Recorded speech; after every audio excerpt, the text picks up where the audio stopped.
ayon po sa mga mambabatas or sa isang mambabatas, kung mapapatunayan ang maling paggamit ng pondo or pera ng taong bayan ng OVP, pwedeng mauwi sa plunder case mga kababayan or pwedeng masampulan etong si Sara Duterte ng kasong pandarambong. Kasi kung titingnan natin, kung hindi niya na may paliwanag at wala siyang maipakitang accomplishment or kahit yung mga resibo, mga kababayan, ng mismong taon kung paano nilustay ang pera ng taong bayan, talagang papasok yan mga kababayan sa plunder case o pandarambong. Kasi kung titingnan natin, yung kanilang pagtatago, pagtakas, at yung pag-iwas ni Sara Duterte, pinapatunayan lang niya sa mata ng publiko na nakurap talaga ang pera ng taong bayan. Ano po, so ngayon, pakinggan po natin, nakita nating balita galing po sa UNTV News. Ano po, i-play na po natin. Naniniwala ang isang mambabatas na posibleng humantong sa kasong plunder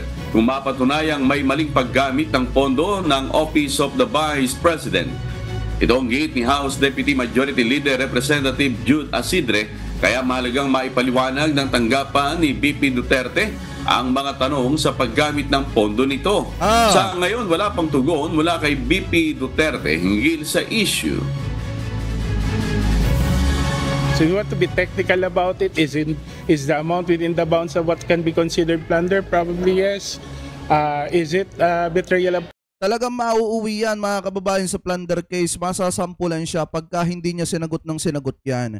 At lalo na habang patagal ng patagal yung pag-iwas ni Sara Duterte, alam naman natin na the more na nagkakaroon ng investigasyon, talagang lumalalim at lumalalim yung investigasyon at natutuklasan yung dapat matuklasan. Ika nga mga kababayan, mas lalong nagkakaroon ng kaliwanagan sa isipan ng publiko kung paano nilustay at ibinulsa ang pera ng taong bayan. Ano po, kaya puro iwas na lang at paggawa ng dramatic eksena yung ginagawa ni Sara Duterte. Ano po, anyway, ipagpatuloy pa natin. Public trust, I think pinaka-concrete na panuntunan ng public trust ang pag-handle ng public funds, di ba? Tama! So if we were to be technical about it, yes.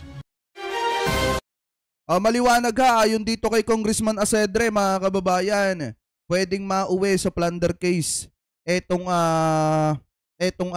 ginawang ito ni Sara Duterte at saka ng kanyang departamento. Kasi nga naman mga kababayan, kung hindi talaga maipapaliwanag ito at kung mapapatunayan na may paglabag talaga sa paggasta ng pera ng taong bayan, pwede siyang masampulan ng pandarambong. Ano po, kasi doon naman ang uwi niyan mga kababayan. Lalo na kung matatandaan nyo kanina, di ba, nagsalita nga etong si Congressman Luistro na kung saan mga kababayan, talagang kung titingnan nyo yung paliwanag ni Congressman Luistro, talagang naandya na lahat sa investigasyon ng Kamara yung mga pangitay na pwedeng ma-impeach etong si Sara Duterte. Kasi nga, lalo na yung mga kasamahan niya, unti-unting nag-aalisa na. Yung iba, tumatakas na. Yung iba, pumupunta na ng ibang bansa, mga kababayan, para makapagtago na at hindi na matunton at hindi na matanong patungkol sa paglustay ng pera ng taong bayan. Yan yung isang mga pangitain na yung mga kasama ni Sara, mga kababayan, ay takot humarap at takot harapin ang tanong ng taong bayan kung saan dinala ang pera ng mamamayan. Ano po? So ngayon, mga kababayan, kayo po, ano po ang komento nyo hingil po dito sa mga balitang ito na tinalakay po natin? Comment below na lamang po kung ano po masasabi nyo hingil dyan mga kababayan sa issue ng panunuhol at issue ng pagdoktor sa mga resibo, mga kababayan, at issue nitong plunder case na pwedeng ipakain at isampa dito kay Sara Duterte kung sakaling mapapatunayan na talagang hindi naging maingat at naging lapastangan nito sa paggasta ng pera ng taong bayan. So ngayon, punta naman po tayo, mga kababayan, dito sa last two topics natin na kung saan, mga kababayan, di ba kung matatandaan nyo,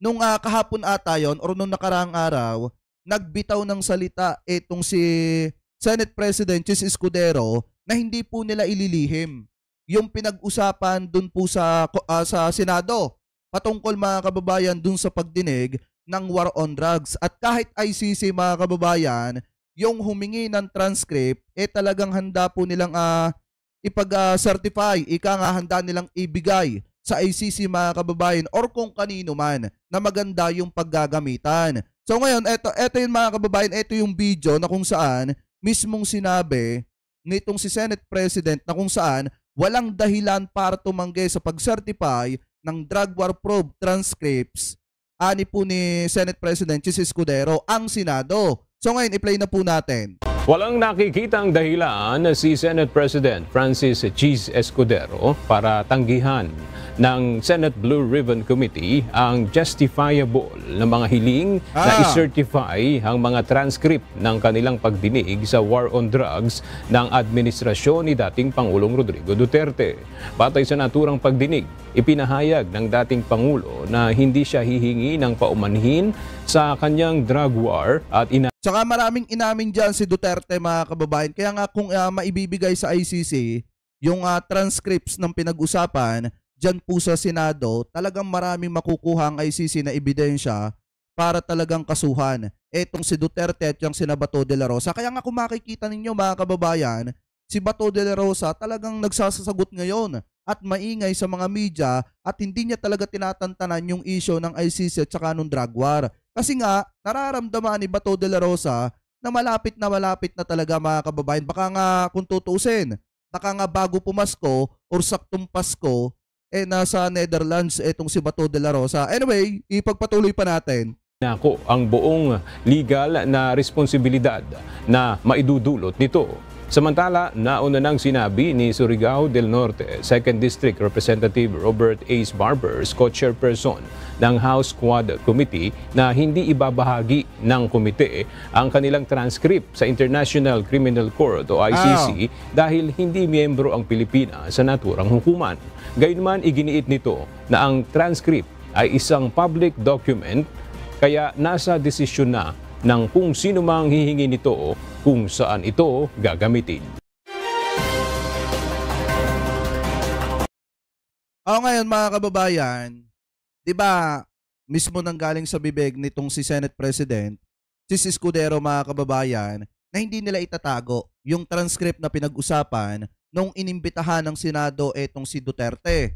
Ngayon, mga kababayan, pakinggan natin etong press con kanina nitong si Bato de la Rosa, na kung saan, mga kababayan, ayon po dito sa UNTV News, Senator de la Rosa, Senate leadership, i-questionin kung ipapasa sa ICC ang drug war probe transcript. Ibig sabihin, mga kababayan, ang ipinipilit kasi dito ni Bato de la Rosa, wala daw jurisdiction ang ICC dito sa ating bansa. Pero yan naman ay paulit-ulit nating sinasabi na oo nga, wala ngang jurisdiction, mga kababayan, ang ICC dito sa ating bansa. Pero ang gagawin nga ng ICC dyan, kapag lumabas na yung arrest warrant nila, padadaanin nila ng Interpol. Di ba ang Pilipinas, kabahagi ng Interpol yan, mga kababayan. Kaya nga malaki ang posibilidad na yung arrest warrant kapag pinadaan sa Interpol, makakarating pa rin yan kina Bato de la Rosa. Ano po, so ngayon, ipagpatuloy pa natin. Giving in to their request is tantamount to recognizing their jurisdiction over us. And our government is very consistent in declaring that ICC has no jurisdiction over us. Walang nakikitang dahilan si Senador. Yan yung laging sinasabi ni Bato de la Rosa. Kaya nga sinasabi niya, hindi daw siya nakakaramdam ng takot. Bakit? Kasi wala naman daw jurisdiction ng ICC dito sa ating bansa. Pero maliwanag ang sinabi ni Secretary Boying Remulla na hindi man tayo kabahagi ng ICC, hindi lang tayo makikipagtulungan, pero hindi natin pwedeng pigilan ang ICC na mag-imbestiga. Dito po kina Bato de la Rosa at dito kina Duterte at sa iba pa na sangkot sa madugong pakikipaglaban sa ipinagbabawal na bato. So ngayon, lagi naman natin itong sinasabi, kapag lumabas ang arrest warrant ng ICC, padadaanin nila ng Interpol, and then itong Interpol ibabagsak sa DOJ, mga kababayan, at kapag nakita ng DOJ na may probable cause talaga, mga kababayan, ibababa nila yan sa mga law enforcer natin para ipatupad ang batas, mga kababayan, dito kina Bato de la Rosa. Ano po ngayon, ipagpatuloy pa natin. Ronald Bato de la Rosa upang bigyan ang International Criminal Court o ICC ng kopya ng transcript o ang tala ng mga napag-usapan sa isinagawang pagdinig ng Senado sa war on drugs. Nilinaw ng mababatas na ang kanyang pagtutol dito ay hindi dahil nadadawit siya sa issue bilang dating hepe ng pambansang pulisya sa ilalim ng administrasyon ni dating Pangulong Rodrigo Duterte. Hindi yan ang dahilan. Kaya tumututol si Bato de la Rosa kasi natatakot na siya. Yun yung totoo dyan. mga kababayan, ano po, kahit sabihin ni Bato de la Rosa na kaya siya tumututol dyan dahil ang pananaw niya walang jurisdiction ang ICC dito sa ating bansa, walang katotohanan yan. Kaya tumututol si Bato de la Rosa kasi alam nila na sila yung subject na pinag-uusapan dyan. At alam nila na sila yung sisingilin at iimbestigahan ng ICC dahil sa paglabag nila sa karapatang pantao ng mamamayang Pilipino nung panahon na sila ay nasa kapangyarihan. Ano po, so ngayon ipagpatuloy pa natin. Sa halip, ito ay dahil walang jurisdiksyon ng ICC sa bansa na muling kinumpirma kamakailan ni Pangulong Ferdinand Marcos Jr. Although we are co-equal branch with of government with the executive, kung yun ang stand ng executive branch of government na hindi natin recognize, din sana yung legislative branch also will also follow the same line. That's my... Para nangangatal ng tuhod, di ba to? Pagpatuloy pa natin. Point only, hindi porke ako'y isa sa akusado doon sa ICC, gano'n ang aking stand. Nauna nang sinabi ni Senate President Francis Chis Escudero na kung may humingi ng kopya sa Senado ay hindi mag-aatubili ang mataas na kapulungan ng Kongreso na magbigay ng certified copy ng transcript ng pagdinig kaugnay sa extrajudicial killing o EJK. Ngunit sinabi rin nito na hindi maaaring kung sino-sino lang o basta-basta lang sila magbibigay ng kopya ng walang dahilan at rason. Sakaling magbigay pa rin. Pero ang tindi rin ni Bato, mga kababayan, hanggang ngayon gagawin niya pang uto-uto at tanga ang publiko, lalo na yung mga taga-suporta nitong si Duterte. Diba sabi ni Bato kanina, hindi daw dahil sa siya yung isa sa iniimbestigahan ng ICC kaya siya tumututol. Pero kung titingnan natin, mga kababayan, isa lang naman yung dahilan dyan kung bakit talaga siya tumututol at nag-iingay at iginigiit sa isipan ng taong bayan at sa publiko na walang jurisdiction ng ICC dito sa ating bansa. Isa lang yung dahilan dyan. Natatakot na si Bato de la Rosa na pagbayaran lahat ng mga kasalanan nila nung panahon na nasa kapangyarihan pa sila. Yan yung totoo dyan. Kaya puro tutol at todo-todo yung pagtutol at pagsasalita ngayon ni Bato de la Rosa against the ICC. Kasi natatakot na siya. Ano po ngayon, ipagpatuloy pa natin. Ng transcript ng drug war hearing ang Senado sa ICC, sinabi ni Senador Bato de la Rosa na maaring walang problema ito para sa Senate President. Ngunit mukhang may problema niya sa kanya. Depende yan sa liderato ng Senado, no? Kung gusto niya i-submit doon. But then, kung mag-submit siya, I will try to question him. Why are you submitting to ICC? When in fact, we do not recognize the jurisdiction of ICC. Bakit? What? Kung mag-submit ka tayo doon, that is tantamount to recognizing their jurisdiction over us.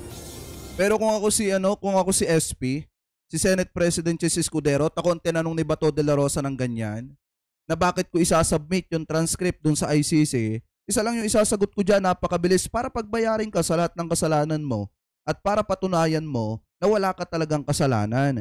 Kasi mga kababayan, itong ganitong klase ng galawan ni Bato de la Rosa, halatang takot na yan. Halatang kinakabahan na yan, mga kababayan. Kasi alam nyo naman, di ba, buhat nung pumutok yung issue ng ICC, di ba, isa si Bato de la Rosa sa nagsabi na kaya siya natatakot kasi nga, unang-una, mapapalayo siya sa kanyang apo. Yan po ay nanggaling mismo sa kanyang bibig, mga kababayan. At hindi siya madadalaw kapag ka naging citizenship siya ng The Hague, Netherlands. Kasi alam naman natin lahat, pare-pareho, na kapag ka ito na aresto, mga kababayan, at doon hiniring sa The Hague, Netherlands, magiging taga doon siya. Doon sila makukulong ni Duterte. At wala dong padre-padrino at hindi sila matutulungan ng mga kaalyado nila dito sa ating bansa. Kaya ganyan na lamang kaingay si Bato de la Rosa at lahat gagawin niya para mapigilan yung gagawing investigasyon ng ICC sa kanila ni na Duterte, ni na Digong. Ano po, anyway, ipagpatuloy pa natin. So, I would ask him, why are you going to submit? Wala pang naitatakda ang Senate Blue Ribbon Committee na PEDSA kung kailan ang sunod na pagdinig ng Senado sa war on drugs. Hindi naman matiyak ni De La Rosa kung muling dadalo dito si dating Pangulong Duterte. Asher Cadapan Jr., UNTV News and Rescue. Diyos ang aming sandigan, serbisyo publiko ang aming pinahalagahan. Pero mga kababayan, Ang sinabi dito ni Coco Pimentel nung na-interview siya sa ANC, 'di ba sinabi ni Coco Pimentel na kapag ka nagkaroon ulit ng hearing sa pangalawang pagkakataon, parang uupo ata itong si Bato de la Rosa as a senator, mga kababayan. Kaya kung titingnan natin, kapag ka gano'n na naman ang nangyari, nauupo na naman si Bato de la Rosa bilang senador at hindi bilang resource person, mga kababayan, asahan nyo na, magiging moro-moro na naman yung hearing na yan. Ano po, so kayo, mga kababayan, ano po ang komento ninyo hingil po dito sa binabalak ni Bato de la Rosa na pagtatanong dito kay Senate President Chis Escudero kung bakit nga daw ipapasa yung transcript ng pinag-usapan dyan sa Senado, dun daw po sa ICC. Kasi ang laging ipinipilit nga ni Bato de la Rosa, wala daw pong jurisdiction ng ICC dito sa ating bansa. Pero hindi niya alam na mayroon pang Interpol na kaaliyansa ang Pilipinas. Ano po? So kayo, ano po ang komento nyo, mga kababayan? Comment below na lamang po kung ano pong opinion ninyo hingil po dito sa topic na ito na ating mga pinag-usapan. Ano po?